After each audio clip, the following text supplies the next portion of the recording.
All right, what is up, you guys? This is Alex here with Altcoin Bitcoin Hub. Hope you guys had a good holiday, and we still have New Year's coming, but things are looking up for this next year. The new administration, pro crypto.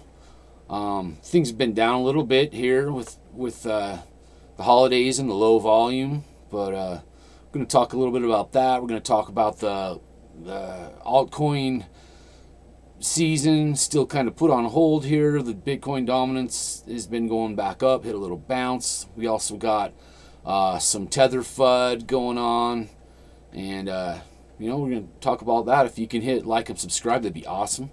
But we do have nothing here is financial advice, of course. Got to remind you of that.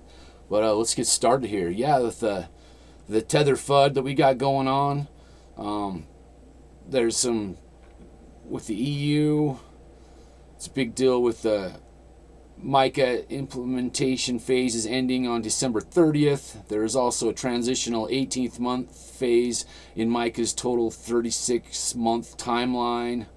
They're saying the European Union's cryptocurrency regulations are set to take full effect in just a matter of days, but there's still a significant amount of uncertainty on Tether's USDT stablecoin. And I've been kind of waiting for some FUD to come out. Anyway, that's what always happens. Things get going good, and then boom, there's some FUD, and everybody gets scared. And following these cycles, we still have next year. We still have at least 3 or 4 months of 2025. And all the other cycles, it's continued clear into the last couple months of the year after the halving. So we still got 2025 at least until at least March through May. But probably even maybe down in the summer, pick up in the fall. Who knows? But you want to be ready for anything. You never know. Something crazy could happen. But I've been wondering where the FUD was, and here we are. And it's the same old Tether FUD. There's been Tether FUD every single freaking time. And it says that all eyes are on this MiCA deadline, which is the 30th. It says no regulators have explicitly stated that USDT isn't compliant, but that does not mean that it is. Juan Ignacio Ibanez, a member of the technical committee of the MiCA Crypto Alliance, told Cointelegraph. Addressing exchanges like Binance or Crypto.com continuing USDT trading, Ibanez said there are no reasons for crypto exchanges to delist USDT on the same date as Coinbase. Coinbase's decision may reflect a proactive approach to avoid last-minute compliance risks or regulatory uncertainty, a precautionary approach. And I think that they've got that December 30th date. The question is whether all exchanges will delist USDT at once, whether it will be progressive or whether someone will play a wait-and-see game expecting statements from regulators. And there's conflicting reports on the delistings. I just think it's FUD. I think that's what they want. They're going to pull that boat back for those whales. I think Tether's they're gonna figure something out, some way to be compliant. And even if they don't, I still don't think it's gonna be that big of a deal if they don't have it done by the 30th. It's not gonna, we might see a little bit of turmoil, but you're gonna see some market stuff go up and down. It's gonna be a little volatile anyway. It's crypto, So I don't think it's going to be that big a deal, but you want to be ready for anything. I'm not too worried about it. You take a look at some of the different things going on. This Hanzo had posted this thing. It was the end of Tether, and he's talking about it's gonna crash, and he's talking about in 2022 FTX and Celsius collapsed, and the market went down 70%, and Tether is very, very different than FTX and Celsius. FTX is an exchange. Tether is not an exchange. It's a stable coin. And there's been tons of Tether FUD in the past, and it's never really went anywhere. It's never depegged.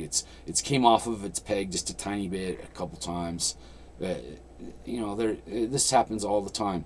He's just posting this. It's a thumbnail. It's just clickbait. And this guy kind of showed up here. This comment on X here says, Tether FUD usually sparks the first truly parabolic Bitcoin move in each halving cycle. Remain in your stations. Do not leave your post under any circumstances. And I think that's really good advice. That they do that, they shake the market out, and then boom, they all grab those lower amounts, and then it starts to pump. And that's when you get scared and you get out of your bags, and away it goes, and then you're chasing. You don't want to be chasing. You definitely do not.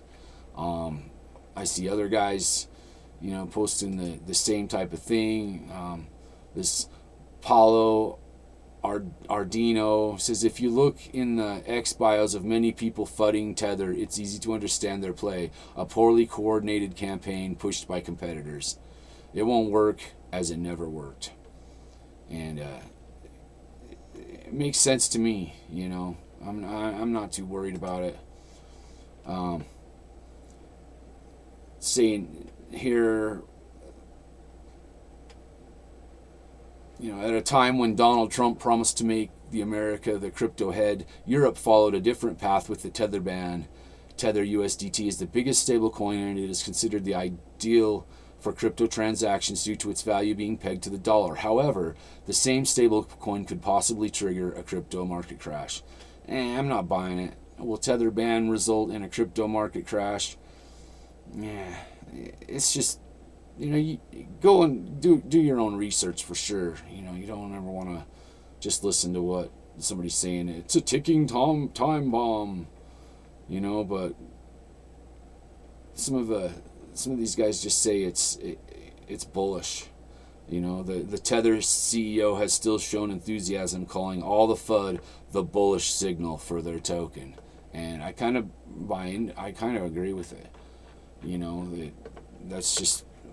That means something big's about to happen, and could it crash a little bit? Sure, but if it does, I'm probably gonna buy some more Bitcoin. My altcoin bags might get destroyed, but I think if you just hold on for a few more months, they're gonna come back 20-fold. So I'm not too worried about that at all. Moving on to Bitcoin and what's been going on, we've been getting these higher lows the last few days, 3, 4, 5, going back, a week or so. We'd hit, we'd come back up. It kept getting rejected around 99, with 108 being the top of, this last week and a half. But come down, we've hit 92 a couple times. This morning we come down, hit 93.5, 93.6, something like that. But we've been riding up some lows, so we've been getting higher lows, which is good. The Bitcoin dominance is, was going down, looking pretty good. Hit clear down here to 57.4%, but slowly it's been kind of coming back up.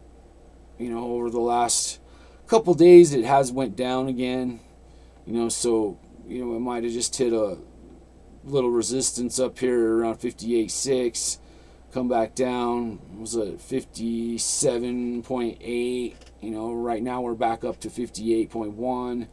But when Bitcoin gets a little volatile, it tends to go back up. The dominance does, but I think in the long run we're gonna get there.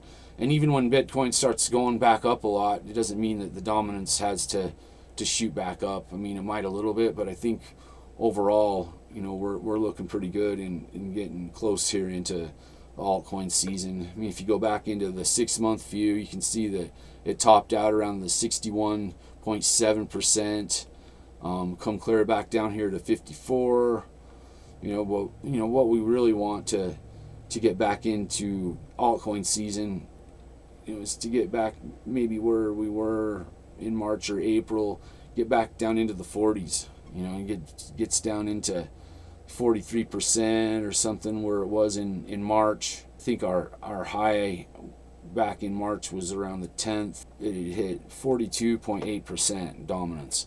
So, you know, it's dropped a little, it's come back up a little. It's going to be a little bit volatile, but I think overall it's going to end up getting back down there, and you know, we'll get us an altcoin season.